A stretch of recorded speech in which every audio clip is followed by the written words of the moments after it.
Assalamualaikum warahmatullahi wabarakatuh. Apa kabar anak-anak?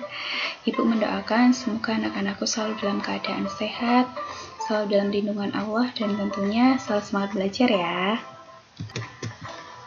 Pada kesempatan hari ini kita akan belajar seni budaya pada bab seni tari.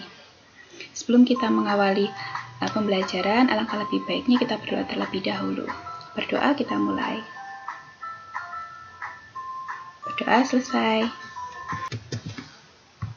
Hari ini kita akan membahas pada kompetensi dasar memahami gerak tari berdasarkan unsur ruang, waktu, dan tenaga.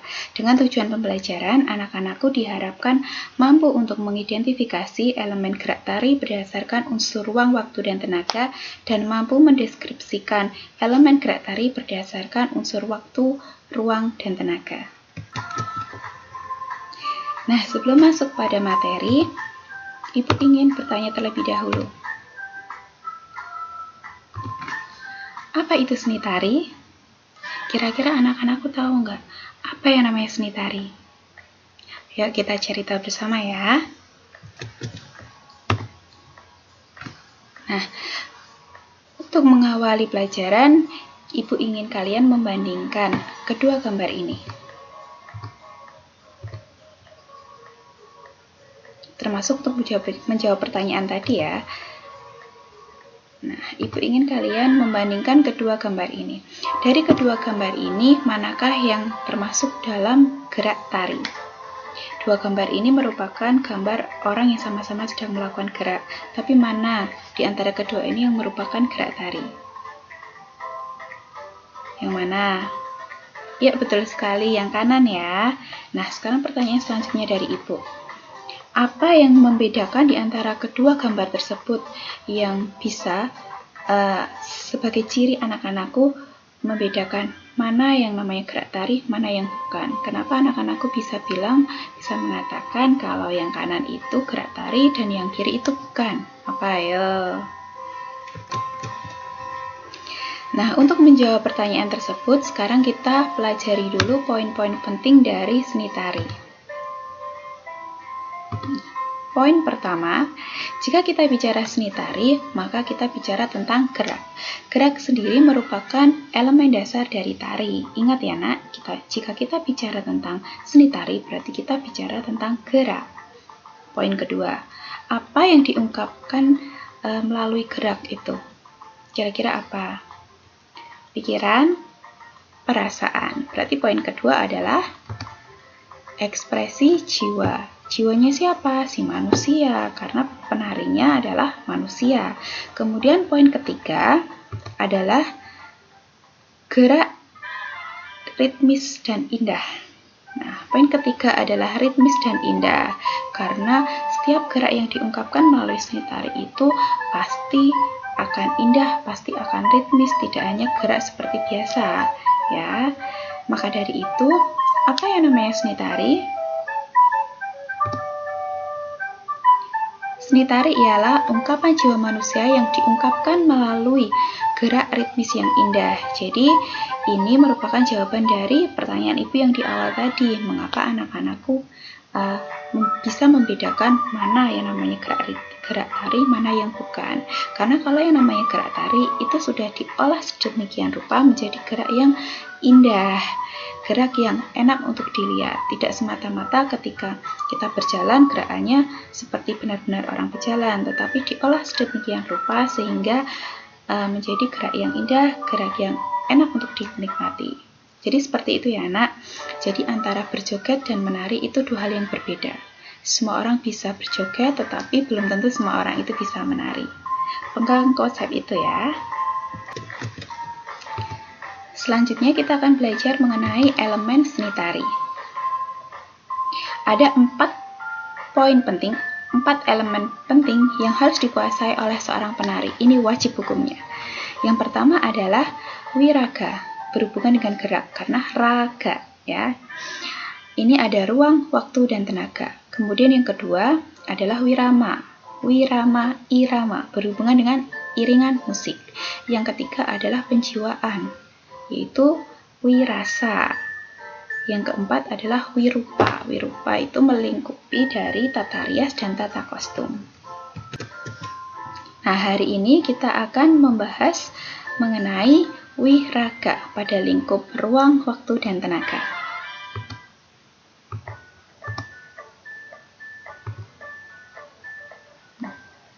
Kita akan membahas tentang wiraga. Jika kita bicara tentang seni tari, berarti kita bicara tentang gerak. Nah, ketika penari melakukan gerak, berarti dia membutuhkan ruang, dia membutuhkan waktu, dan dia membutuhkan tenaga. Tetapi pada hari ini kita hanya akan membahas pada lingkup ruang terlebih dahulu. Selanjutnya, apa itu ruang?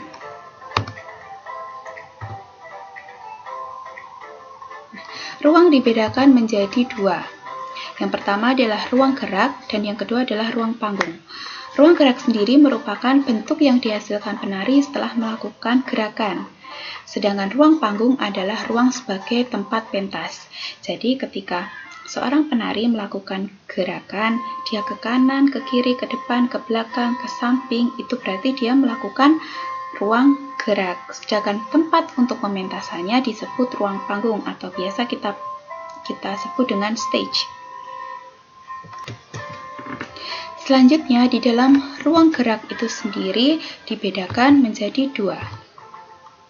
Yang pertama adalah ruang gerak pribadi dan yang kedua adalah ruang gerak umum. Ruang pribadi merupakan ketika penari melakukan gerak tanpa berpindah tempat. Jadi ketika 3 orang penari misal ya melakukan gerakan dan tidak berpindah tempat, jadi di situ-situ saja. Itu berarti penari sedang melakukan ruang pribadi. Nah, berbeda dengan ruang umum. Ketika seorang penari, misal 3 orang penari ya, melakukan gerakan ke kanan, kiri, melompat, ke samping, ke kanan, ke depan, ke belakang, itu berarti dia melakukan ruang umum, ya. Nah, di dalam ruang pribadi itu, ini contohnya ya.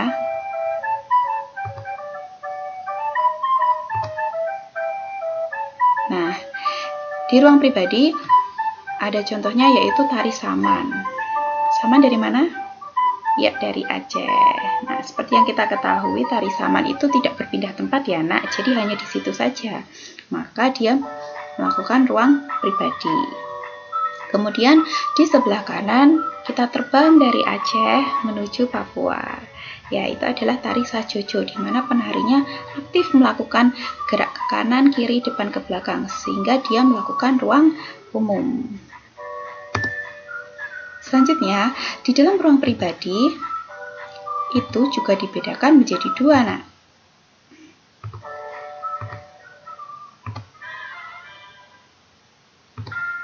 Nah, ada ruang gerak sempit dan ada ruang gerak luas. Ruang gerak sempit ini memiliki ciri-ciri lengan tertutup, tangan ditekuk, tanpa properti atau properti kecil, dan langkah kaki kecil.